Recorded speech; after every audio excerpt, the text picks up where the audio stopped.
নমস্কার বন্ধুরা, আমি নীলা আর আপনারা দেখছেন নেচার উইথ নীলা। বন্ধুরা, ভিডিওর প্রথমেই সকলকে জানাই শুভ নববর্ষের অনেক শুভেচ্ছা, অভিনন্দন।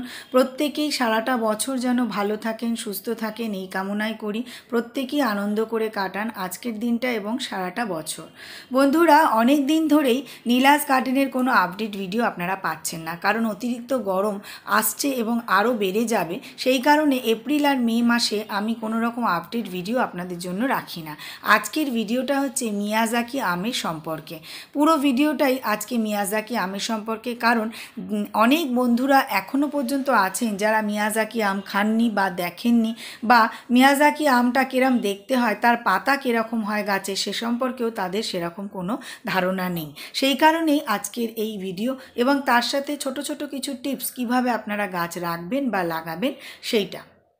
এখানে যে গাছটা আপনারা দেখতে পাচ্ছেন, এটা একটা প্রায় আড়াই বছর বয়স এই মিয়াজাকি গাছটা, এবং এটাকে প্রুনিং করে 4 ফুট মতন হাইট করে রাখা হয়েছে। পাতাগুলো আপনারা ভালো করে লক্ষ্য করবেন, আম্রপালি এবং অরুণিমা গাছের আম যে হয় সেই গাছের পাতার মতন কিন্তু মিয়াজাকির পাতাটা কিছুটা হলেও লক্ষ্য করা যায়। সেই কারণে প্রথম দিকে, অর্থাৎ বছর 3 আগে বা প্রথমের দিকে কিন্তু প্রচুর মানুষ ঠকেছেন। আর কখনো কখনো মিয়াজাকি বলে তাদের আম্রপালি দেওয়া হয়েছে, কখনো মিয়াজাকি বলে তাদের অরুণিমাও দেওয়া হয়েছে। আমি অনেক সময় কিন্তু এই ভুলের শিকার হয়েছি। সেই কারণে আপনাদের জন্য আজকের এই ভিডিও। আমি নিজেও এখন মিয়াজাকিকে খুব ভালোভাবে চিনতে শিখেছি, আর আপনাদেরকেও চেষ্টা করছি যাতে আপনারাও আর না ঠকেন। মিয়াজাকির পাতাটা ভালো করে দেখে নিন, লম্বা টাইপের হয়, চিকন একটু, আর হালকা সবুজ হয়। এটা কিন্তু যত পুরনো পাতা হবে তত কিন্তু এটার কালার ডিপ হয়ে যায় পাতাটা। আর মিয়াজাকি সম্পর্কে আপনারা জানেন, বিদেশের জাপানের একটি বিখ্যাত আম, এবং খুবই ভালো।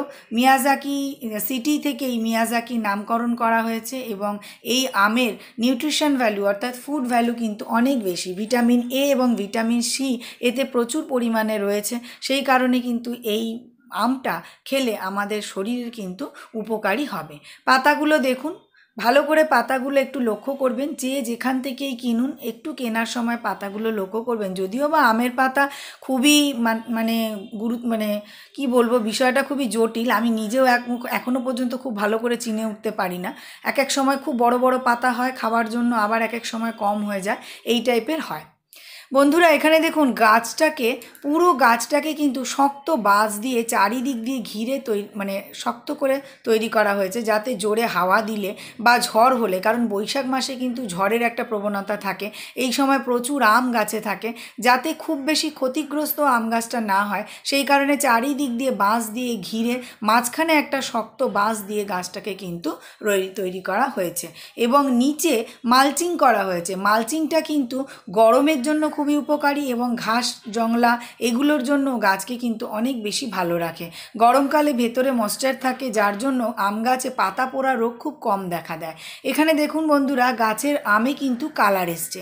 কালারের ব্যাপারে আমি একটা জিনিস বলতে চাই, যেগুলো আমগুলো দেখবেন গাছের ভেতর দিকে রয়েছে, রোদ একটু কম লাগছে, সেগুলো কিন্তু এখনও পর্যন্ত সবুজ রয়েছে বা পুরো লাল কালার আসছে না।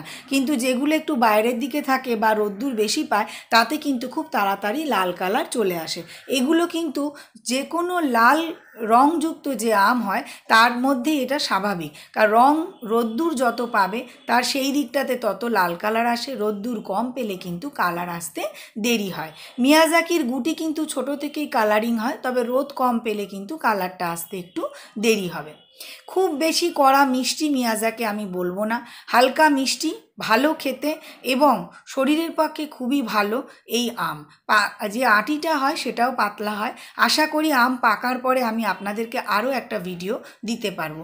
এই মুহূর্তে গাছটাকে আপনারা ভালো করে লক্ষ্য করুন, এবং আমটাকেও আপনারা একটু ভালো করে লক্ষ্য করুন। বন্ধুরা, ভিডিও কেমন লাগলো অবশ্যই জানাবেন।